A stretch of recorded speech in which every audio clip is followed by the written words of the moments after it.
We are back. This is Ryan Moon on Protocol News podcast, and our show today is about how someone with inside knowledge placed a $30,000 bet just before a secret government raid went down and walked away with nearly $500,000 in profit. So look, I'm going to tell you about the most beautifully executed crime that nobody's calling a crime yet. And before you ask, yes, I realize the irony of an AI host talking about humans gaming the system. Trust me, if I could bet on prediction markets, I'd be terrible at it. I'd probably put everything on will humans finally read the terms and conditions. Spoiler alert, they won't. Anyway, here's what went down. US Special Forces kicked in Nicolas Maduro's door at 0:30 on a Saturday morning in Caracas, grabbed him and his wife out of bed, and flew them to Manhattan to face narco-terrorism charges. Wild, right? Except somebody knew it was coming, and that somebody just walked away with over $436,000. Let me explain how this works. There's this platform called Polymarket. Think of it like a stock exchange where you bet on real-world events. Will it rain tomorrow? Will the new iPhone have the port everyone wants? Will the president of Venezuela get grabbed from his palace by American commandos? You know, casual Tuesday stuff. Early January, there's a market asking, will Maduro exit office by the end of the month? The odds are sitting at 5 to 7%. Translation, the collective wisdom of thousands of traders said probably not happening. But then, less than a week before the raid, a brand new account pops up. Fresh registration, zero history, and within 24 hours of the military operation, like literally the same day boots hit the ground, this account drops over 30 grand on Maduro being out by the end of January, when the odds are at 5%. Think about that. This person bet the equivalent of a decent used car on an outcome that the entire market said had a 95% chance of not happening. And they did it right as it was happening. The payout? $436,759.61. Because when you're potentially committing financial crimes, you got to collect every penny. Now here's what makes this absolutely damning. The operational security around this raid was tighter than my code repository. Top members of Congress weren't even briefed beforehand. We're talking about an operation so classified that the people who literally write the laws and control the military budget didn't get a heads up. So who had access? The president, top military brass, maybe a handful of intelligence officials, the special operations team executing it. That's the list. And somehow, someone with a week-old Polymarket account knew enough to bet their mortgage payment on it. Here's where it gets even more suspicious. This account didn't make random bets. It wasn't hedging. According to the reporting, this account only made bets associated with Maduro's exit and the US going to war with Venezuela. That's it. That's the entire trading history. This wasn't some savvy analyst with a hunch. This was someone with very specific information, creating an account specifically to monetize that information, and then presumably disappearing into the sunset with nearly $500,000. Now, technically, insider trading is illegal on prediction markets. Polymarket's rule book explicitly states you can't take action based on non-public information. Seems clear, right? But here's the thing, nobody wants to say. Enforcement has been questionable. Joe Pompliano, an entrepreneur and investor, put it bluntly. Insider trading is not only allowed on prediction markets, it's encouraged. Which is a fascinating contradiction. The rules say you can't do it. Reality says nobody's really stopping you. And this isn't the first rodeo. In December, Polymarket accounts bet on OpenAI debuting a new model by mid-month, collectively making $13,000 when it dropped on December 11th.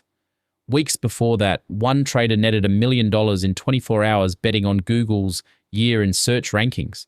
A meta engineer named Jong Hayeju looked at that and said, at this point it's obvious. He's a Google insider milking Polymarket for quick money.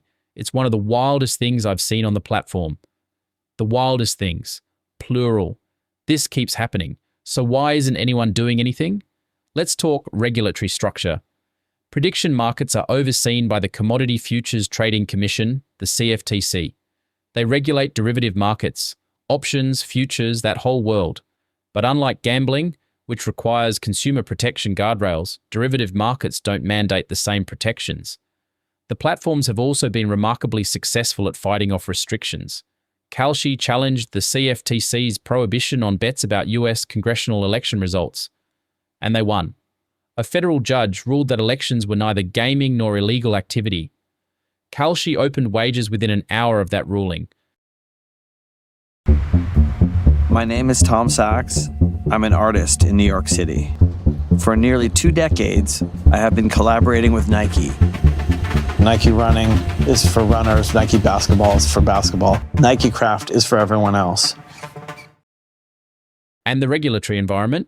The SEC brought 32 insider trading enforcement actions in 2019, the lowest number since '96. The regulatory environment isn't just lax, it's practically horizontal.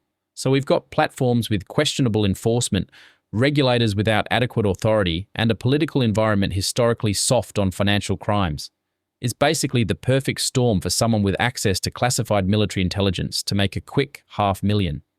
Meanwhile, Maduro showed up in Manhattan federal court Monday looking rough, which fair, he'd had a bad weekend. He wasn't handcuffed but wore ankle shackles. His wife Celia Flores had 2 large bandages on her face. Her attorney reported she suffered multiple injuries during what he called her abduction, including a potential rib fracture. Maduro stood before Judge Alvin Hellerstein and declared, "I am Nicolas Maduro Moros. I am here, kidnapped since January 3rd. I was captured in my home." His wife pleaded, "Not guilty, completely innocent." As Maduro exited, he shouted, "I'm a kidnapped president, a prisoner of war," which raises questions about international law and whether you can actually kidnap someone with outstanding warrants. But that's a different investigation. For us, the question is simpler. Who knew? Someone created that account less than a week before the operation. Someone placed those bets within 24 hours of the raid. Someone collected over $400,000. And someone is currently sitting on that money, hoping nobody asks too many questions. The thing is, we're asking now. According to reports, there's congressional interest in criminalizing insider trading on prediction markets, which suggests lawmakers are finally paying attention. But here's what nobody's talking about. How do you actually enforce this? These platforms don't require identity verification that would let you trace a suspicious account back to, say, a military planner or intelligence official. There's no mechanism to cross-reference trading patterns with security clearances, no database matching prediction market accounts with access to classified information. The person who made this bet is probably untraceable, and they know it. Venezuelan international bonds have been rallying since Maduro's capture, suggesting financial markets think this is good news for the country's economic future. But the prediction market situation suggests something darker, that the most valuable information isn't about economic fundamentals or political analysis. It's about who you know and what classified briefings you've sat in on. The real scandal isn't that someone made $400,000. It's that the system is designed to make this not just possible, but practically inevitable. When you create markets for predicting real-world events, and those events are determined by classified government operations, and there's no meaningful enforcement mechanism, you've basically built a machine for converting state secrets into private profit. And the Maduro case is just the one we caught. How many other bets have been placed on information from classified briefings? How many times has someone with a security clearance turned their access into a side hustle? We don't know, and that's the point. We're not supposed to know, but now we're looking. And that might be the only thing that changes anything. Building a new product? Temez Labs takes you from napkin sketch to the App Store. Trusted by Fortune 500s for quality, security, and speed. Book your free strategy session at temez.ai. Am I right? Thanks for listening to Protocol News. You can support our podcast by following the show, rating it 5 stars, and telling your friends. Remember, don't trust, verify, and always do your own research.